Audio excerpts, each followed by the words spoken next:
Well, good morning, everyone. Good morning. Thank you very much for having us today. It's been a pleasure to meet many of you already and see a little bit about what goes on in a Rotary Club meeting. Very interesting. Thank you for that breakfast. My name is Michael Curl. I'm a vice president with Comstock and Theakston. We're customs house brokers, and we specialize in a strange business called Duty Drawback. And we're going to discuss our business today with you. And I'm here with Tim Vorderstrasse, and he is a son of a member of your club. I'm sure you realize the connection with a last name like that, who couldn't? So Tim is a colleague of mine, and he'll talk. We're going to split up the presentation into two pieces. But just for starters, what is this thing called duty drawback? Any of you deal with international business at all? Anybody fly internationally? Travel internationally? A few of you, okay. We deal with international trade in the sense of we work with companies that buy and sell globally. They import, they export, this sort of thing. Now, you may be familiar when you import or when you bring in merchandise, sometimes you have to pay duties and fees on that, even when you travel or on the goods that you bring. So we have clients that import a lot, they pay duties, and sometimes they'll export that merchandise, either as is, which is unused merchandise, or incorporated into a manufactured article. So take a bicycle company. You know, a bike has spokes, rims, wheels, brakes, and all that. You import some of those components, you source some of them domestically, you make a bicycle, you export a bicycle, you can get a refund of the duties on those various components. And that's, in a nutshell, duty drawback. And so our firm works with companies like that, from Fortune 500 on down to little companies. And it's all about figuring out how much duty do you pay, how much of that duty then leaves the country in those things that you export. It's really an export promotion program at the end of the day. And so it's meant to allow you to be more competitive. You can trade around the world with more companies and countries. And it's really a fascinating program. So I used to be a geophysicist. Now I'm a duty drawback specialist, and I can't explain either job in a simple elevator ride. You know those elevators? Tell us about yourself in the time it takes to go from floor 1 to floor 20. I need like the World Trade Center. So anyhow, it's very good to be here, and let me break it down a little further. A little bit about the history. When the U.S. was a developing country back in the late 1700s, you know, the Revolutionary War and all that, when you start having the Continental Congress, I'm a history buff and I get into some of this stuff. But back in 1789, duty drawback was implemented as the first law of the Second Congress, something like that. It goes back way back then. The Customs Service, you're familiar with Customs, now it's Customs and Border Protection. It's part of the Department of the Treasury, along with the IRS, that's the sister agency. Well, customs and import duties were the main source of revenue for our fledgling government. And it's true of other countries as well, developing countries. Customs and the duties that they collect are an important source of revenue. And of course, now we do have income tax. I was talking with Dave, you know, CPA, you know, all about taxes and all that good stuff. So there's income taxes now, corporate taxes. Some of these things were temporary programs, but you know the government, what's temporary becomes mandatory. And so we have those taxes as well. But anyhow, back in 1789, the feeling was that if you're importing raw materials into the country, we're charging you duties. But if those raw materials don't remain in the country and they pass through the country, those duties shouldn't stay on that merchandise. It's not really fair. It's one thing to protect your own government and your own territory. And so they saw that as again, export incentive program, and allowed for a refund of those duties. And this was on manufacturing goods way back when. And things didn't change a whole lot until 1930s, and they allowed for a variation of substitution within manufacturing drawback. In 1980, they allowed for this unused merchandise. Back then it was called same condition drawback. If you bring in apparel, we import a lot of clothing. Certainly, some of that clothing leaves the country again. You can get refunds of the duties on apparel. And you might be surprised to know that in footwear and apparel, the duties can be immense, 33%, 50%. So when you buy something from a store, there's a lot of duty involved in that price. And so, you know, we try to collect some of that for our clients if they export the merchandise. And then we're facing a new change in the drawback law effective end of February. There's some more changes going on. A little bit about our company. So we are customs house brokers. That enables us to work on behalf of international trading companies and domestic companies that trade internationally. and work with the government, the Customs and Border Protection folks, as brokers. And so we file claims on behalf of our clients. So with duty drawback, what you're doing is you're looking at a situation, you're saying, hey, we pay duties, we import. How much do you export? What is your drawback potential? Do you see a flow from import through manufacturing to export? So do you have potential? Do you qualify? And if there's something good there, we have clients that claim millions of dollars in import duty refunds. Then you have to work with the government and establish procedures and rulings and privileges and so forth. And I'm actually stealing some of Tim's thunder here. Let me save that for Tim. But anyhow, our company has been around a long time. We're actually two companies, Comstock and Theakston, and then that's the parent company, and their sister company is C.J. Holton Company. That goes back to 1856, the longest continually running customs house broker. So there's some history there too. We used to be in Lower Manhattan, and in the day, if you think about it, we go back to 1894. Picture Lower Manhattan. You got ships there with sails on, not the big cruise ships you see now.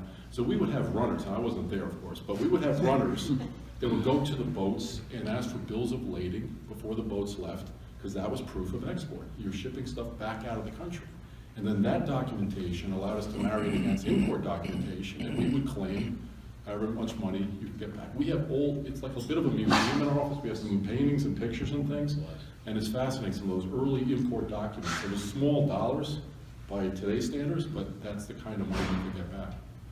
So we've been involved in that in a long time. We're a small shop of about 25 people. What's significant is we have 13 licensed customs brokers. That's a big deal. That's almost, I won't say like a CPA. I always admire CPAs, what you guys go through and the testing and all that, but even to become a broker, licensed broker, which Tim and I both are, that's a big deal, and we have 13 of them. It's a great proportion. So we're a family-run business based in Oradell. Tim lives in UGL. That's kind of funny. Ugly. I mean, sorry, UGLY. No, Upper Greenwood Lake. I'm in Baltimore. We work in Oradell. So I'm going to turn it over to Tim to tell us more about the particulars of drawback. Thank you. So I'll talk to you more about how it works and kind of what's next for drawback, since you mentioned there's a change coming. So drawback, as he said, is the refund of duties on upon exportation. So it is an export incentive program, and an exporter has the rights to claim drawback. So we have most of our clients are the exporter, but there are ways then for importers to be the claimant. So that we have some companies who are just importers, some companies who are just exporters. And so just like they pay duties on imported merchandise, these companies do, and the purpose of paying duties is to ensure that there's a level playing field. So you don't want to be importing and not using anything domestically, because then the domestic market will suffer. So that's why we have duties, and also to help the U.S. economy, or the government, fund the government, or the customs. So when a good is exported, in order to level the playing field, then in the foreign markets, we are able to get a refund of those duties paid on the imported merchandise, as Michael said. So that then reduces the amount that they can charge for their goods in a foreign market. That gives American companies a better advantage than if they were to also incorporate duties that they paid on the imported merchandise, which can be up to 30%, 15% on some goods. So with drawback changing, a lot around our office, we were paying a lot of attention to how the law is changing, and specifically to drawback. There was the Trade Facilitation and Trade Enforcement Act, which was signed by President Obama in 2016, which is known as TFTIA. It was originally, a portion of it was called drawback simplification. It has since gone away from the simplification thing and made it a lot harder. We know how the government works. Yeah, so the government got involved in a government program and made it harder for everybody. So the goals of it actually were to make it simpler for customs, so everything was going to be electronic, there was going to be less hard copies. But they've tried that before with different ways to reduce paper, but it always seems to go back to paper. So hopefully it's not getting simpler, at least in the trade, but maybe with the government. So we'll see how that goes. Another thing, I don't know if many of you are aware, NAFTA is all this talk about NAFTA, being renegotiated. Why is it being renegotiated? So a big portion of that, or maybe from our perspective perhaps, is the drawback provision. So right now, as it stands, if a company imports and then manufactures in the US, which is something that a lot of companies do, and then exports to Canada, to Mexico, there is a restriction on drawback when it comes to Canada, Mexico, even Chile. But just speaking of NAFTA, Canada, Mexico. So one of the things, what that would do then is American goods that are being manufactured here and going to Canada and Mexico would have a less of advantage. They'd be higher cost because of the duties would not be able to be recovered. So then American goods produced in the US going to Canada and Mexico would be higher value and not able to compete with other goods of the same kind in both Canada and Mexico. So one of the things we're trying to do is there's a colleague of ours, Dave Korn, who's working now with customs and working on not just the regulations part of it, which, as we said, they're working on that, but also in petitioning the government in renegotiating that part of NAFTA to allow American companies to then get that money back as well and have a more level playing field in Canada and Mexico markets. And this is something that a lot of agrochemical companies, even shirts and all that stuff, there's a disadvantage in those countries. So hopefully that'll level the playing field there. So. I just mentioned the different industries that are involved. Yeah. Some of the clients we have. So we have quite a few clients. There's, as Michael said, there's 25 full-time, fully devoted to drawback specialists in our office. We have companies from shirt companies to bicycle companies to automotive, chemical, pharmaceutical, agricultural. Agrochemical is a big one. So we really, the whole gamut of things. There's a lot of companies that import. You can import almost anything from almost anywhere and export almost anything to almost anywhere. And we've seen a lot of fun things. One of the most interesting things, I think, from my perspective is the rocket companies. So like NASA or the SpaceX. There's companies that actually import fuel that goes onto a spaceship. That spaceship gets sent in the air, it's considered an export because it leaves the commerce of the United States. Who checks that? It's not coming back. So there are. If it comes back. Yeah, if it comes back, there was one case a couple of years ago where the rocket didn't go all the way and crash landed. Yeah. It was in the news. We were actually able to get drawback on that because destruction is one of the ways you can get drawback. It just has to leave. It can be export or destroyed. So if it comes back down, there's no recoverable value, right? So that's always interesting. So are there any questions? Yes. So I get in a container $100,000 worth of merchandise. Who am I paying the duty to? Our government? To customs. Yeah. To customs, and that goes to U.S. government or the foreign government? That goes to U.S. customs. Now, there's also Puerto Rico is like the protectorate or something, Commonwealth of the U.S.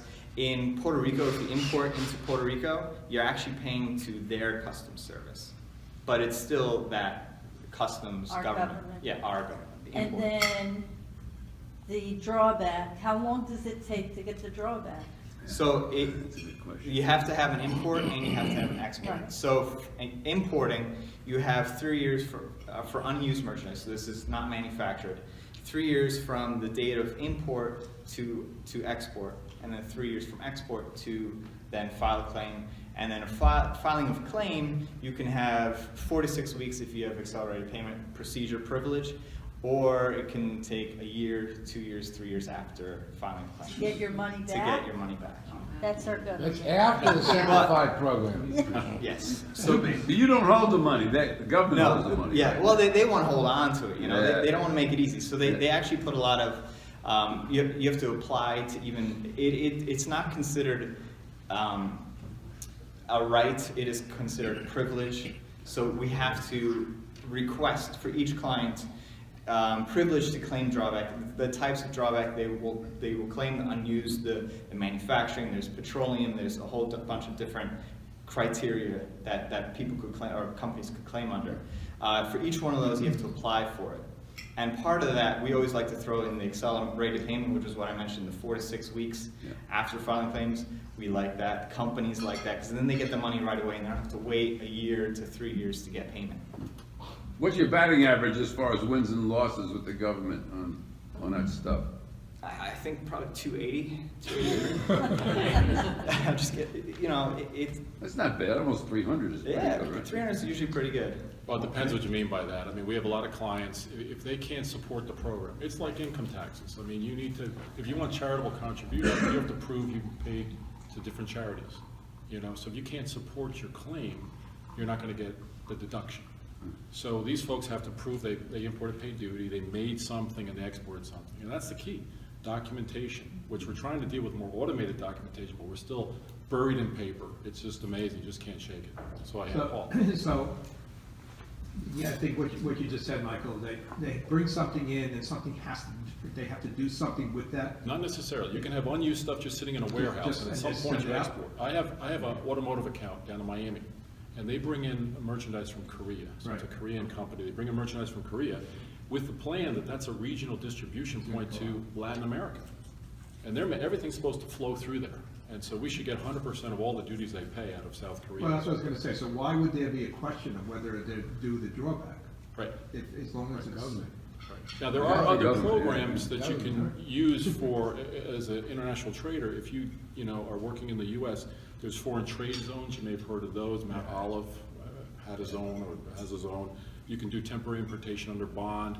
You can source from different countries under the generalized system of preferences where there's lower duties because you're helping developing countries.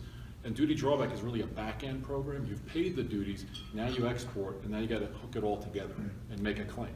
It's not unlike income tax refunds, except that's taxes. We're dealing with import duties. Yeah. So I hand over here. Yeah, how much is the change from multilateral trade to bilateral trade going to affect you? Well, wow, that's a. Whoa. I'm a history buff. No, that's I'm right. right in it, baby. Well, Tim talked about NAFTA. Of course, with the new Trump administration, they're roiling everything up. And of course, we don't like the drawback provisions in the current NAFTA. And we're hoping if that opens up, we can lose that provision, just do drawback normally without any restrictions that way. There was a big Pacific Rim pact of 12 countries. We pulled out of that. TPP. Very good, Trans-Pacific Partnership.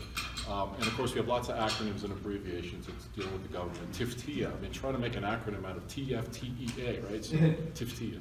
But, well, personally, from a drawback perspective, as long as you don't have these trade agreements, we do well, because you're still gonna pay duties. But when you have trade agreements in place, the whole purpose with NAFTA was to lower the trade barriers and bring the duties low. So you have a trade block, like the EU, for example, and things just move freely and there's no duties.